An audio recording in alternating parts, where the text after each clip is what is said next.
En primera plana, Carlos Herranz.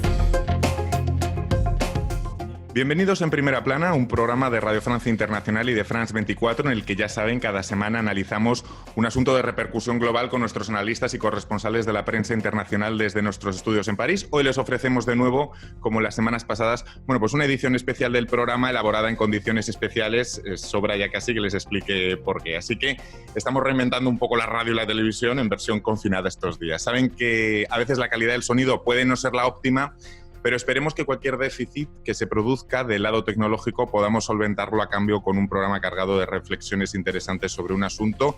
Ya les aviso que es apasionante, casi podríamos decir que es el asunto, ¿no? ¿Cómo va a ser el mundo post-coronavirus? ¿Van a existir cambios radicales o el sistema es capaz de subsistir? ¿Serán cambios individuales o realmente habrá cambios sociales? ¿Es exagerado afirmar que una crisis como esta puede ser un revulsivo contra el cambio climático o que nos haga simplemente mejores como sociedad? Ya ven que no es poco lo que nos planteamos hoy, es un objetivo ambicioso para los próximos minutos. Para responder a estas y otras cuestiones nos acompaña una combinación muy interesante. Una filósofa, una politóloga, un geógrafo y un corresponsal de la prensa francesa a quien ya paso a saludar. Agathe Callé, politóloga y directora general de la consultoría estratégica Compass Las. Bienvenida, Agathe. Hola. Marc Basset es el corresponsal del diario El País en Francia. Bienvenido, Marc. Hola, buenos días. Ana Carrasco Conde, filósofa y profesora de filosofía en la Universidad Complutense de Madrid. Nos atiende desde Madrid. Buenos días, Ana. Muy buenos días. Y desde México, Raúl Pacheco Vega, geógrafo, especialista de la gobernanza de recursos naturales, es profesor investigación titular del Centro de Investigación y Docencia Económicas, el CIDE, en México. Bienvenido, señor Pacheco. Muchas gracias. El mundo post-coronavirus es hoy nuestro asunto en primera plana. ¿Cómo será el mundo post-coronavirus? Es la pregunta a la que hacen frente gurús de todo el mundo estos días con teorías muy dispares. Quizá fruto de la necesidad humana, algo muy humano por otra parte, frente a la incertidumbre. Algo filosófico, ahora le preguntaremos a nuestra filósofa. ¿Dirían ustedes que estamos cerca de un cambio de ciclo, de poner en cuestión al capitalismo y a la globalización? ¿O más bien de un escenario donde el sistema se perpetúe, si acaso agrandando aún más las desigualdades? Utilizando una metáfora, ¿apagar y encender o resetear? Vamos a repasar, como hacemos cada día, algunas de las portadas que nos deja la prensa. Diario Le Monde, pensar el mundo de después, en un número especial, como también lo ha hecho, preguntando a varios intelectuales. La revista Time, con una icónica portada que pueden ver, buscando esperanzas. Aquí en Francia, el Courrier International, repensando el mundo, y se pregunta la publicación si esta crisis puede ser una oportunidad para un nuevo inicio. The Economist pone el contrapunto, digamos, con esta otra portada. El negocio de la supervivencia, cómo el COVID ha rediseñado el comercio mundial. Es decir, la adaptación del sistema al medio. Vamos a hacer una pequeña ronda en la que quiero que sean muy sintéticos y me digan en dos titulares, me respondan esa metáfora. ¿Apagar y encender o resetear? ¿De qué estamos más cerca? Ana. Bueno, pues yo diría que no podemos responder a esa pregunta, que no hay nada por venir, que no hay un futuro, sino que lo que tenemos que hacer es pensar el ahora. También te diría que no hay nada que esperar, no hay que tener esperanzas, como decía ese titular, sino que lo que tenemos que es confiar en lo que hacemos ahora y en las decisiones que tomamos ahora, y también tener en cuenta que el COVID no rediseña nada. Somos nosotros con nuestras decisiones. Marc Basset. Me gustaría poder decir que no lo sé, y quizá podemos desarrollar más tarde por qué, pero si tuviese que elegir entre resetear y apagar y encender, tiendo más al apagar y encender. Creo que si miramos la historia hay pocos casos en que haya años cero, ¿no? Y veo más probabilidades que haya más continuidades que rupturas abruptas y radicales, pero con escepticismo. Ahora vamos a desarrollarlo. Agathe. Pues tenemos una responsabilidad colectiva, es aprovechar la oportunidad de cambiar de ciclo, pero va a ser algo muy difícil y tenemos que inventar nuevas relaciones con nuestro medio ambiente, tenemos que inventar nuevas formas de solidaridad internacional, tenemos que inventar un nuevo estado providencia, pues tenemos mucho trabajo y eso es un desafío mayor para todas nuestras sociedades. Ya ven que desde cada disciplina, desde la filosofía, desde la política, vamos viendo matices en la respuesta. Quizá nos aporten otros nuestro geógrafo, especialista en recursos naturales. Raúl, ¿más cerca de encender y apagar o de resetear? Yo creo que este va a ser un momento de resetear. Realmente va a ser el momento en el que tenemos que repensar completamente la forma en la que nos relacionamos con nuestro medio ambiente y la forma en la que tenemos la utilización de los recursos. Este es el momento para volver a transformar. Es un cisma y es un cisma que va a romper con paradigmas anteriores y va a obligarnos a crear nuevos. Claro, en los argumentos que vamos poniendo sobre la mesa, seguramente los oyentes y los telespectadores puedan apreciar también la diferencia entre el querer y el análisis, ¿no? Lo que cada uno podemos querer o intuir, o lo que creemos o intuimos que puede pasar en el mundo. Partamos del punto de la incertidumbre, que es el factor que explica que hoy estemos haciendo este programa, al igual que los compañeros de los otros medios de portadas que hemos repasado, pues se pregunten por el tema. Desde la filosofía, señora Carrasco Conde, esa incertidumbre es la pieza angular y lo que explica que estemos preguntándonos esto, ¿no? Pero la incertidumbre tiene que ver con que se han roto nuestros marcos teóricos, nuestros marcos lógicos, y entonces no sabemos a qué atenernos, ¿no? El ser humano funciona mucho por patrones de conducta, por patrones de repetición, y podemos en ese sentido pues relajarnos para hacer una vida más o menos que es una vida esperada. El problema con la incertidumbre es que tendemos, cuando no tenemos certezas, una certeza significa algo cierto, algo seguro, algo decidido, cuando no tenemos certezas porque el futuro ha desaparecido, o ese futuro que nosotros esperábamos alcanzar o que esperábamos construir, el problema es que generamos angustia porque buscamos esas certezas y esa seguridad en el futuro. Pero como decía antes, el futuro no existe, el futuro no está por venir, el futuro es lo que construimos ahora. El caso es que sí tenemos certezas. Ese es el punto, que estamos buscando certezas donde no debemos. Por supuesto, si el futuro lo estamos construyendo, tenemos que construirlo sobre la base del presente y tenemos certezas en el presente. Tenemos certeza que tiene que ver con la pregunta que tú muy bien has hecho, ¿no? ¿Encendemos, apagamos o reseteamos? Pero es que eso no está escrito, va a depender de nuestras decisiones. No tiene que ver con lo que debemos hacer, no tiene que ver con lo que quisiéramos hacer, sino con lo que hacemos de facto, con lo que estamos haciendo nosotros con nuestras decisiones ahora. Si dejamos que haya un control por geolocalización, si dejamos que el Estado tenga más control sobre los ciudadanos, si generamos, como decía muy bien Ágata, redes de responsabilidad y sociabilidad. Esos temas son posibilidades que están presentes. El problema que se sitúa es que si no nos damos cuenta que son decisiones de ahora, que son certezas que tenemos ahora, que son combinaciones que podemos generar ahora, entonces nos movemos por miedo, nos movemos por angustia, y en ese caso, ¿sabes lo que te digo? Que sí, que habría un apagado y un encendido, porque no seríamos conscientes. Luego vamos a seguir con esa idea. La carrera por anticipar el mundo de mañana, titulaba en un interesante artículo escrito por Marc en El País esta semana, que entronca un poco con ese factor de incertidumbre y en el que aparecen, por así decirlo a grosso modo, dos bandos, ¿no? Los de el mundo nuevo, vamos a decir, y los cautos, ¿no, Marc? Parece que estamos divididos en dos. Sí, estuve leyendo muchos informes que están saliendo, documentos, porque ahora todo el mundo hay una sobreproducción de augurios, ¿no? De anticipaciones de cómo será el mundo de mañana.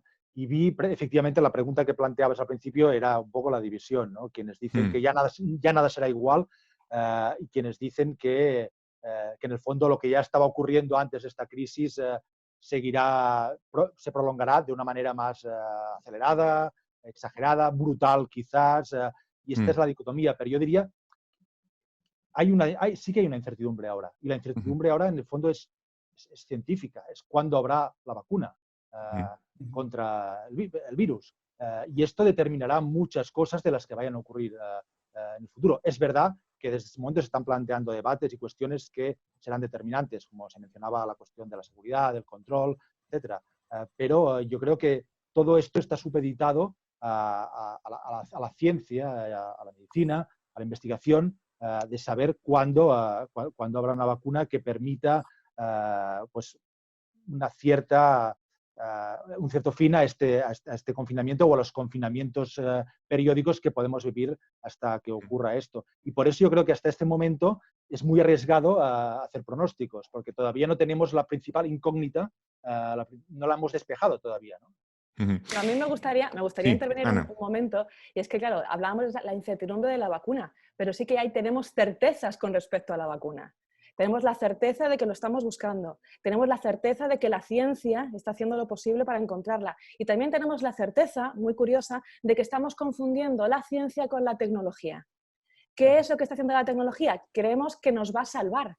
Estamos supeditados a una confusión, a una cooperación entre ciencia y técnica. Esa certeza es algo que estamos viendo ahora.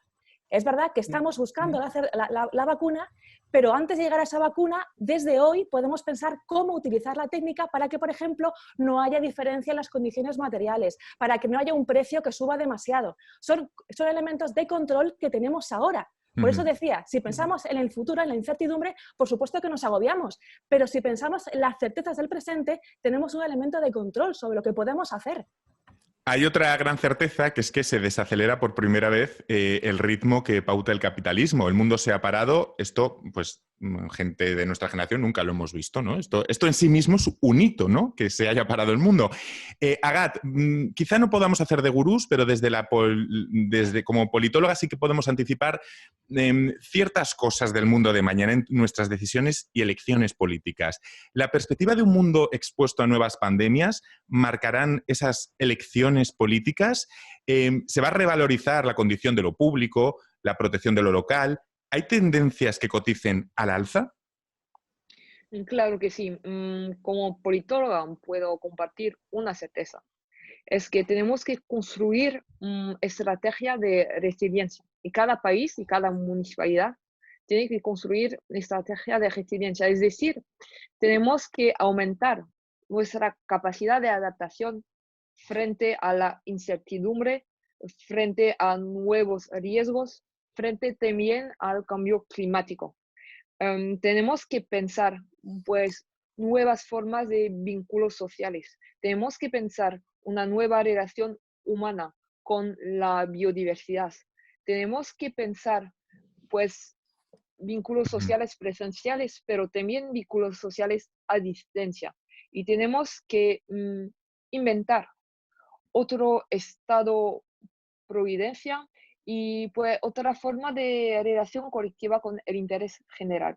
Y eso todos los partidos políticos no van a tener la capacidad de inventar este nuevo mundo. Y en Estados Unidos, en España, en Francia, en América Latina, pues los ciudadanos mañana no aceptarán pues viejos programas políticos. Van a esperar cosas muy precisas. ¿Qué estado providencia? ¿Qué tipo de estado providencia? ¿Qué tipos de vínculos sociales? ¿Qué tipos de relación con la biodiversidad? Necesitamos pues crear otra relación necesitamos inventar el interés general pues del siglo XXI. Me has dejado la pista para preguntar al señor Pacheco por los recursos naturales. Lo voy a hacer enseguida, pero antes nos vamos a una muy breve pausa y enseguida volvemos aquí en Primera Plana analizando el mundo del post-coronavirus. Pues continuamos en Primera Plana, analizando el mundo del post-coronavirus, intentando, bueno, más que hacer de gurús, intentando establecer algunas tendencias. Lo hacemos con una politóloga, Agatha Callé, con el corresponsal del País en Francia, Marc Bassets, con una filósofa, Ana Carrasco-Condin, con un geógrafo especialista en recursos naturales, Raúl Pacheco Vega. Lo primero, me gustaría ir a México con Raúl Pacheco. Ciudades donde se respira mejor, un ritmo distinto, sin coches, fauna que recupera espacios. Esto sí que está pasando, es decir, sí que tenemos algunas certezas. Expliquemos cómo pueden influir en el mundo del post-coronavirus. Estos factores, que no son incertidumbres, que estamos viendo, ¿pueden ser un factor aliado de un cambio de mentalidad, Raúl? Totalmente. Lo que pasa es que aquí lo que estamos viendo es que hay una certeza de que reducir el consumo, de que reducir la velocidad, de reducir, digamos, la intensidad de la producción capitalista, de la producción, digamos, incluso de la contaminación, de las actividades antropogénicas, está reduciendo también la contaminación y está reduciendo los impactos en los recursos naturales. Sin embargo, también no tenemos que olvidar que hay otros momentos en los cuales, u otras áreas en las cuales se está incrementando la presión. Por ejemplo, la producción de plásticos, la producción, digamos, de plásticos de único uso. ¿Por qué? Pues porque ya no puedes estar lavando y reciclando, sino tienes que estar utilizando para ofrecer comida, para llevar, tienes que utilizar contenedores que sean, digamos, de rápida producción. Entonces, lo que estamos viendo es un proceso de transformación de los procesos de producción. Aquí lo que tenemos que hacer, y eso me gusta mucho lo que dice Ana y lo que dice Agat, que es traer estas certezas en cambios de producción, en cambios de modelos, de forma de ver, de forma de vivir, en los cuales si vamos a producir contenedores, que sean contenedores sustentables. Si vamos a fomentar, digamos, que haya más espacios abiertos para que haya, digamos, la sana distancia y que pueda haber menos probabilidades de transmitir otra vez un virus, digamos, que es de transmisión de gotas, tenemos entonces que utilizar esta oportunidad para repensar cómo utilizamos los recursos naturales y cómo la producción que tenemos es una producción ahora más limpia. Y en eso va a tener que intervenir el Estado. Es decir, una de las certitudes que sí que tenemos, señor Pacheco, es que el sistema es consciente a veces también de sus limitaciones. Por ejemplo, el caso de Venecia, una ciudad símbolo del turismo descontrolado que está reflexionando sobre sus excesos para planificar su futuro. Lo estamos viendo, yo creo, mucho en el mundo del turismo, el hecho de tomar un avión, la movilidad turística sin freno sí que está entrando en cuestión y en reflexión durante la cuarentena, ¿no? Ahí sí que vemos pistas, ¿no? Luego puede quedar en nada, efectivamente. Aquí el riesgo es precisamente no agarrar lo que dice Ana de las certidumbres. En realidad sí hay mucha incertidumbre sobre los efectos del coronavirus sobre la salud individual. Habrá gente, por ejemplo, joven que está muriendo del coronavirus y no sabemos por qué, que no tiene morbilidades. Pero tenemos certezas y una de las certezas es que necesitamos cooperación internacional, que necesitamos transformar las cadenas internacionales, fortalecer las cadenas de producción locales y fortalecerlas de manera que sean, digamos, que ya no tengamos estos nodos de producción intensa, estos nodos de consumo intenso como en el turismo en Venecia, sino que sea ya más esparcido. En cualquier caso, me parece que estamos un poco, y permítanme hacer de abogado del diablo, en el wishful thinking. Es decir, cuando hablamos de esa frase que nos dicen ahora todos de volver a la normalidad, esa frase me gustaría que la analizáramos un poco, ¿no? Porque sabemos cómo es el sistema, sin entrar en ningún tipo de maniqueísmo ni categorización de si es bueno o malo, pero sabemos que muy pronto el sistema nos va a decir algo, por otra parte, muy normal, que consumamos para reactivar la economía y recuperar el terreno perdido. ¿Qué resistencias va a tener este mensaje en el mundo del post-coronavirus? ¿La medida del cambio dependerá de cuán profunda sea la percepción que tiene la gente de si el coronavirus es un síntoma de los males del mundo interconectado? Ana. Yo creo una de las cosas que me gustaría decirte es eso de que el sistema toma decisiones o que el sistema toma conciencia. El sistema no toma conciencia ni toma decisiones, somos nosotros. Y precisamente ese punto implica que tenemos que ser conscientes de que no vamos a volver a la normalidad. Precisamente porque tenemos la certeza, como muy bien decía Raúl, de que necesitamos un cambio. No es un deseo, es una necesidad. Y eso me lleva a otro punto importante de volver a la normalidad, que tiene que ver con lo público y lo privado que decía Ágata y que me ha gustado mucho. Pero fíjate, ¿a través de qué plataforma estamos hablando? Estamos hablando a través de una plataforma digital, un espacio digital que es privatizado. Por primera vez en la historia, la palabra pública, lo que nos permite comunicarnos, está mediatizado a través de plataformas privadas. ¿Cómo vamos a pensar lo público si para pensar lo público ya necesitamos lo privado? Y eso es una certeza. ¿Por qué no nos estamos cuestionando esto? Muy bien, en el ámbito del medio ambiente, Raúl, maravilloso, por supuesto tenemos esas certezas, pero es que nos está pasando lo mismo en el ámbito público, en el ámbito privado, y no nos estamos dando cuenta. En esa normalidad a la que vamos a volver, que ya no existe, es una normalidad que estamos construyendo a través de las certezas y de la conciencia que cada uno de nosotros tomamos.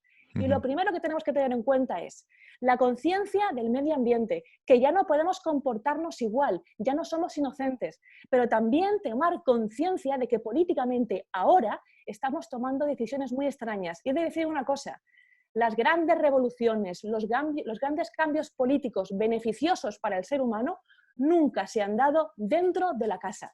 Se han dado cuando las personas han tenido voz y la han podido compartir. cuando se han cruzado palabras, se han cruzado cuerpos. Y lo que estamos encontrando en esta construcción de la normalidad no es una conciencia de nuestra vulnerabilidad, sino una defensa de la vulnerabilidad. De repente nos estamos apartando todos. No podemos generar una responsabilidad y una interdependencia, una normalidad que sea adaptativa si no nos damos cuenta de lo que estamos haciendo ahora. Marc, volver a la normalidad. ¿Qué resistencias va a tener este mensaje en el mundo post-coronavirus? ¿O cómo podemos calibrar qué resistencias va a tener ese volver a la normalidad? ¿De qué va a depender? Yo me temo que podemos hacer muchas especulaciones sobre cómo será el mundo del futuro. Podemos desear que el mundo del futuro, o el nuevo mundo, sea de una manera o de otra, pero el incendio económico de entrada será tal que no sé si habrá tiempo para elucubrar mucho, y tanto los gobiernos como los ciudadanos, la urgencia será pues, apagar los incendios, ¿no? Buscarse la vida, buscar trabajo, llevar un sueldo a casa al final del mes. Realmente las revoluciones ocurren en un momento de gran convulsión económica y de depresión económica. Suelen en la historia ocurrir cuando la economía se recupera y hay un mayor bienestar, y este bienestar tiene que repartirse, y unos no tienen la parte del pastel que consideran que les corresponde. Fíjate, Marc, es una pequeña matización que te voy a hacer. Ya hablamos también de otra certeza, que es la inmediatez y la urgencia. Siempre estamos pensando en medidas a corto plazo. Quizá por primera vez, por cambiar las reglas del juego, para no volver a lo de siempre, deberíamos, ya que estamos forzosamente parados, detenernos a pensar qué es lo que queremos hacer para no obrar por urgencia, aunque tardemos un poquito más, pero de tal forma que tengamos la capacidad reflexiva de tomar el control de ciertas decisiones. Nunca nada bueno pasa cuando actuamos por urgencia, nunca. Pero esa crisis... Agat, sí. Sí, para mí esta crisis es la prueba de la urgencia climática y de la urgencia de cambiar de modelos, de cambiar de ciclo y de modelo.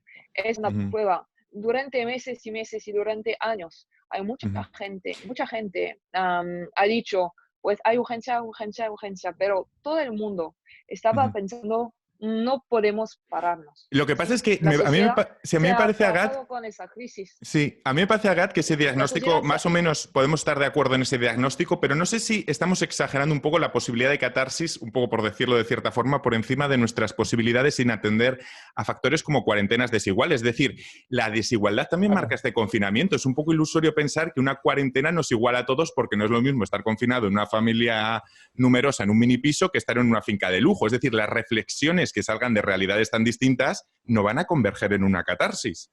Sí, hay muchas desigualdades durante estas cuarentenas, pero cambiar el modelo, cambiar de ciclo, es cambiar para mejorar pues, la situación de los que están viviendo hoy una cuarentena con muchas dificultades.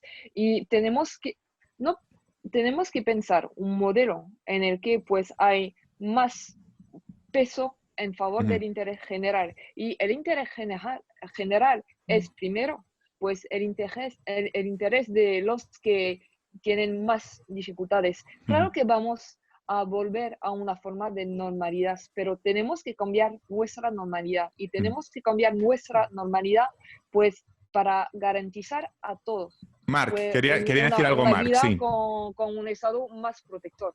Marc.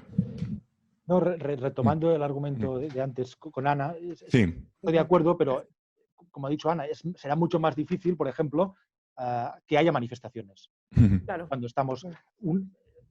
Ojalá pudieran haber manifestaciones, pero es que quizás no podrán haberlas, o habrá muchos más obstáculos por haberlas. Yo creo que hay que distinguir entre lo que es deseable y lo que es probable. Y lo que a mí me parece probable es que habrá una crisis económica monumental y que esta será la prioridad de los próximos, del próximo año como mínimo.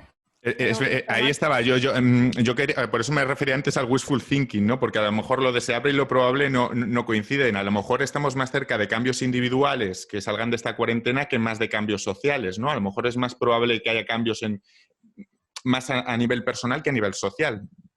Ahí yo creo que el gran punto, y de hecho ya tanto Ana como Mark y Agat lo han retomado, yo quisiera nada más enfatizar cómo se está haciendo cada vez más pequeña la línea entre lo público y lo privado. Y aquí lo que nosotros vamos a ver, y esto desde la perspectiva geográfica se llama la gobernanza policéntrica. Ya va a haber mucho más poder para transformar esta realidad desde los tradicionales nodos que eran vulnerables. Lo que decía Gad, ¿no? La gente que no tiene, tú lo dijiste, Carlos, digamos, la gente que está confinada es muy diferente del confinamiento en una finca que un confinamiento de 5 personas en un piso. Entonces, lo que vamos a ver es que ahora la gente se va a empoderar para poder hacer estas transformaciones socioambientales, y no va a ser nada más, el cambio ya no va a venir nada más del Estado, ya todos estamos con esta incertidumbre, pero al mismo tiempo con la certidumbre de que si no hacemos algo,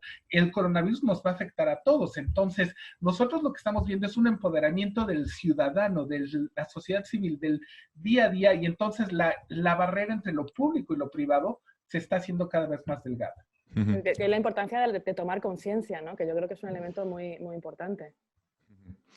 Pues me quedo sin tiempo para más. Ha sido un placer tenerles hoy en Primera Plana hablando del mundo del post-coronavirus. Ya ven que hemos tocado muchas áreas, que es un tema completamente muy amplio, que a veces es un tema en el que, bueno, lo deseable y lo probable a veces pues acaba en una línea también como una línea muy fina, como hablábamos antes de lo público y lo privado, pero también es muy interesante reflexionar sobre ello, ¿no? Sobre lo deseable, lo probable, en lo que se nos viene encima, que es otra realidad, el mundo del post-coronavirus, y está a la vuelta de la esquina. Muchísimas gracias a los 4 y a todos ustedes.